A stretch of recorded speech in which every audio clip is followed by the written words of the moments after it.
makeover nga natin dito nga sa aming lababo. Pero bago yan mga mare, ipapakita ko nga muna sa inyo. Ito nga palang vinyl sticker na ilalagay namin doon sa lababo, tsaka naman yung ginamit namin na pandikit. At ang una nga palang ginawa ng asawa ko mga mare ay sukatin nga pala itong paglalagyan namin dito nga sa may pinakagilid para nga talagang saktong-sakto lang. Bali, ang size nga pala na itong vinyl sticker na nabili namin mga mare ay 60 by 60, kaya naman kailangan niya yan putulan ng kaunti at para nga sumakto nga lang siya. Pagkatapos nga niya maputulan yung vinyl sticker mga mare ay naglagay naman na siya ng power band dito nga sa may pinakasahig nga ng lababo at kailangan nga lang yan patuyuin nga ng kaunti bago nga ilagay itong pinaka vinyl sticker. Meron na nga palang dikit yung nabili namin na vinyl sticker mga mare, pero gumamit pa rin kami ng power band para talagang maganda nga yung pagkakadikit nga niya dito nga sa lababo. Dahil dito nga namin siya ididikit sa may lababo mga mare at araw-araw talaga itong ginagamit at nababasa, kaya much better talaga kung gagamitan talaga siya ng power band para talagang maganda nga yung pagkakadikit niya at hindi nga din siya mabilis matanggal. Pero kung itong vinyl tiles mga mare ay ilalagay nyo nga lang sa sahig nga ng kwarto ninyo o kaya naman sa sala mga mare, naku parang feeling ko uubra na nga din yung pinakadikit nga niya at no need na nga gumamit ng power band. Pero kung gagamitin nyo nga itong vinyl sticker mga mare kagaya sa amin na nilagay namin dito nga sa lababo, much better talaga mga mare at recommended talaga kung lalagyan nyo nga din ito ng power band para talagang maganda nga yung pagkakadikit niya at pagkakalapat niya.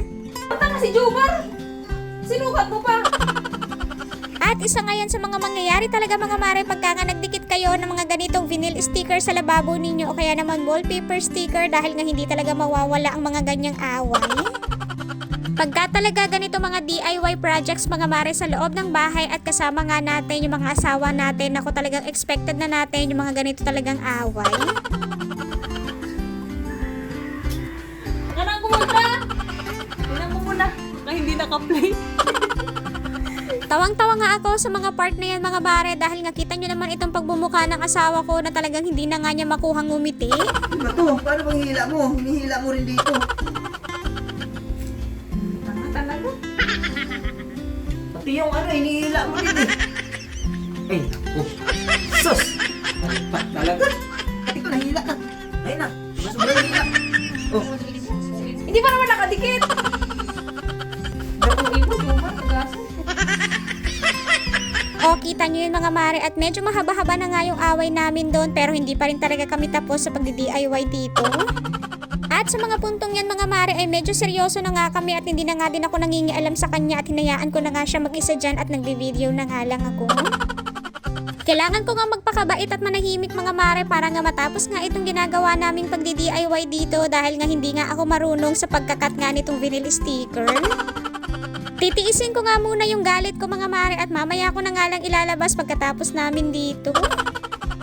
Anyways mga mare, medyo malapit na nga din pala siyang matapos niya sa pagdidikit nga ng vinyl sticker mga mare, tapos hindi nga pala namin naubos yung 3 piraso na nabili namin na 60 by 60. Mahigit kalahati pa nga yung tira mga mare na vinyl sticker, pero okay lang dahil nga maganda rin naman yung kinalabasan nga ng pagdidikit namin. At yung power band naman mga mare, yung pagdikit nga na ginamit namin dito ay napakadami pa din tira dahil nga konti lang din naman yung nagamit namin dito sa lababo. Ako na nga yung nagpatuloy mga mare sa pagpupunas nga dito sa mga gilid nga ng pinagdikitan ng asawa ko at pinagpapahinga ko nga muna siya dahil nga meron pa siyang gagawin. Tissue nga lang yung ginamit ko mga mare na pamunas nga dahil nga pagka nga basahan ako medyo mahirap na nga din siyang tanggalin. And finally mga mare, ito na nga yung kinalabasan ng pagdidikit namin ng vinyl sticker dito nga sa aming munting lababo at napakaganda naman talaga. Huy! Grabe mga mare, sobrang ganda talaga ng pagkakalagay namin ng vinyl sticker at sana nga mga mare noon pa namin ito na-discover. At nung okay na nga mga mare at medyo tuyo na nga din pala itong vinyl sticker na nilagay namin sa lababo ay pinabalik ko na nga din pala yung mga gamit dito. Pinagpalit nga pala ng asawa ko mga mare yung pwesto nga ng dish rack cabinet tsaka naman itong 3-layer na storage cabinet. At para daw hindi palagi nababasa mga mare itong pinaka dish rack cabinet namin pagka nga naandoon nga siya sa may bandang gilid. Nagpalit na nga din pala kami ng kortina nga dito sa may lababo mga mare dahil nga yung dating nakalagay nga dito na kulay puti ay kulay brown na.